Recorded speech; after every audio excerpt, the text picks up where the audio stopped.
Well, hello there, my little fajita, breakfast burrito, chimichanga, chips and guac. To all my little Mexican foods out there, you make the world a better place, and I love you. Anyway, today we are going to be going through seeds. And this is going to be fun because this is just exciting for me because I like to show off my seeds, one. And number two, this is like the beginning journey getting into gardening season. Not starting anything yet, but in a month we will be direct sowing things into the ground. So today we're going to be talking about all of the seeds that I'm growing this year in my garden. And just a disclaimer, we are only covering flowers today. If you would like to see the vegetables that I'll be growing, go check out our podcast channel, From the Farmyard. I have it linked in the description.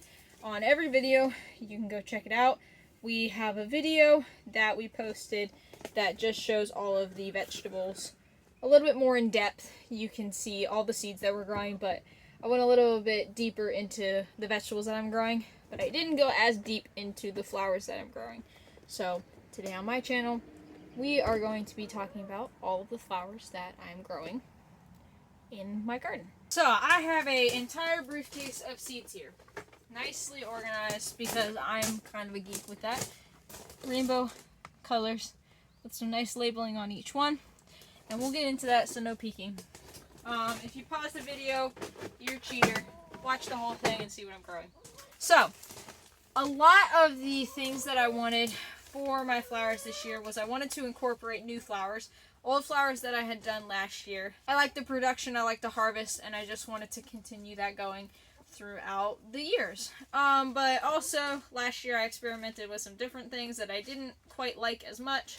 So this time I'm trying out some different things in those places because why not? We have the space. We're just going to try out some different things and see if we like them or not.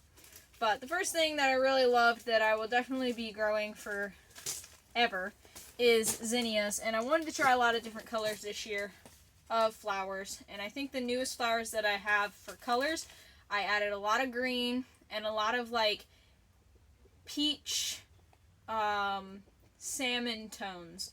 Those tones I've never really had in my flowers before, so I definitely incorporated a lot of those. But let's get into the seeds and show you all the different types that I got. So first of all, I got just a simple double yield. These guys are just nice to have because of all the blooms and the large amount of foliage. Next, I have the Envy zinnia. This is a green zinnia. And then I also have a white. This yellow one, it's another double. I have some seeds I saved from last year. I have some Queen Lime Blush. And then I also have the Queen Lime Red.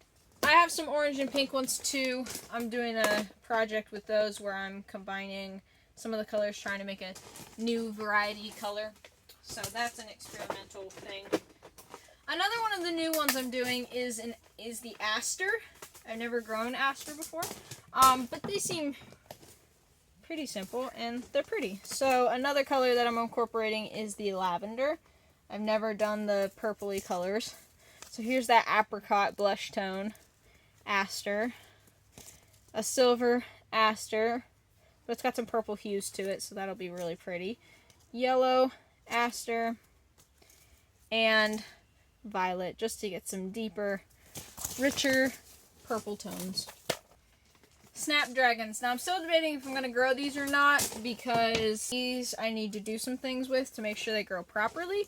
But the colors that I have are the rose, the apple blossom, which is stunning, and the white snowflake. Love all those colors. I just need to figure out how to grow them right so they just have bigger stems. Whenever I grew them, they were just a lot smaller and kind of spindly. So I want to try those and do that a little bit differently this year. I have done some research on it, so I know what it needs to grow just a heavier stalk and to grow a bit taller for vase and stuff. Whenever you're making arrangements, you want a healthy, stiff stalk. You don't want the flimsy stuff that I was getting. I also have my nasturtium. Never fails to have some good nasturtium. in your garden. They're beneficial in a lot of different ways, but I really like them because they kind of just take over and they look really pretty. They smell nice too. Another new one I'm testing out is straw flowers. Never grown these before, but I like the way they look and I bought a few. Figured it'd be fun to try out. This is a tall double mix from Baker Creek. I'm testing out some new seed companies as well. I am buying from Baker Creek and M.I. Gardner this year. I've always bought from, like, whenever I go to stores, if I'm at Tractor Supply, I buy Burpee. If I'm at Walmart or Lowe's, I get the Ferry Morse, but I went online this year and bought from some different companies, so we'll see how those do throughout this year. But yes, the tall double mix. And then from M.I. Gardner, I have the copper red and the vintage white. Smaller flower, I would call this under the category of a filler whenever you're making arrangements, but I have some bachelor buttons here. I have this nice deep black color, really like that. And then I also have the mixed bachelor button variety as well. Just add some little pops of color. Sometimes you don't always want those big full flowers. You want the in-betweeners, the little ones that just add that small pop of color. For trellising, because I have a few trellises in my garden, which I have to give you guys a garden tour because I don't know if I've ever given a garden tour on this channel. If you do want to see my garden in full production, again, check out our podcast channel. We have a bunch of garden tours on there where my garden was in full bloom. And you can just get a tour that way whenever it's actually in production, because now it just looks like a bare mess of nothing. So, I'm cutting back on morning glories because I don't want them in my garden forever. But it's still really pretty. So, trying out sweet peas for the first time. Not necessarily. I did try sweet peas once before, but I didn't give them a trellis. And that was my bad. I thought they just kind of grew up on their own, but they didn't do well because they didn't have a trellis. So this year I'm going to try them on a trellis and see if they flower, because they didn't even flower last year.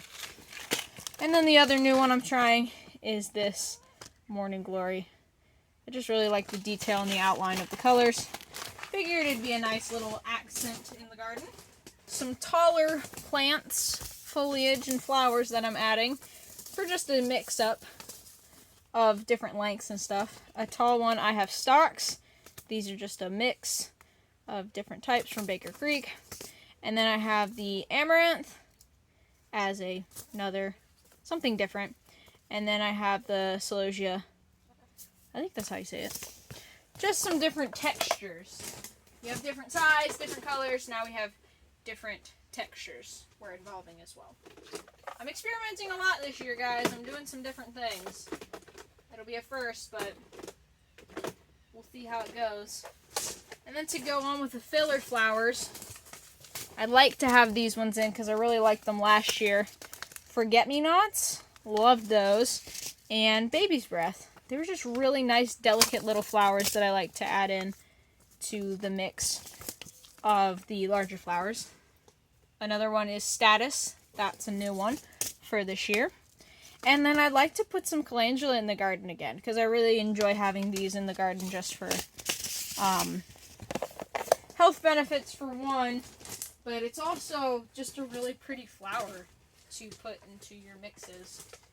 Their base life isn't that great, but it is more on the herb side of things than it is a flower for cutting, so that's understandable. Sunflowers. I have a massive container of sunflowers, so this might take a minute to go through, because I don't know if I'm planting every single one of these, but I might plant one of each.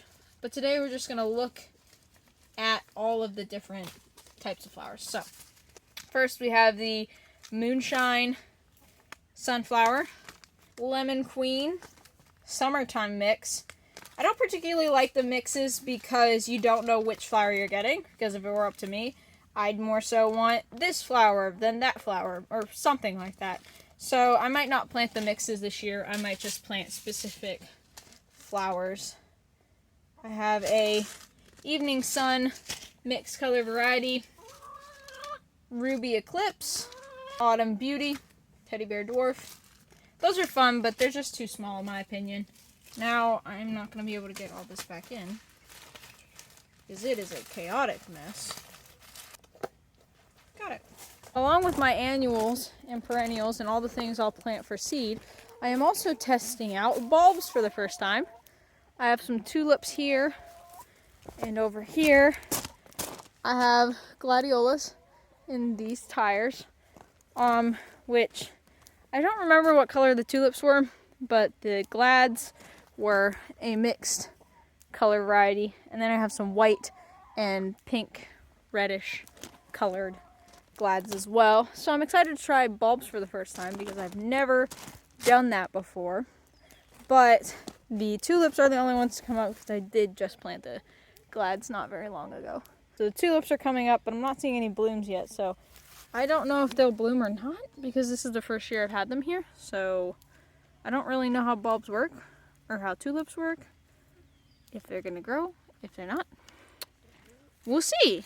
So that is all the seeds for this year that I'm growing in this garden, my flower garden. Like I said, if you would like to see the vegetable garden and the things that we'll be growing in there, go check out the video over on our podcast channel. Thank you for joining me and listening to me talk about my seeds. Something that I love, and I'm so grateful that you were here to join me. And I hope to see you guys in the next one. Bye, guys.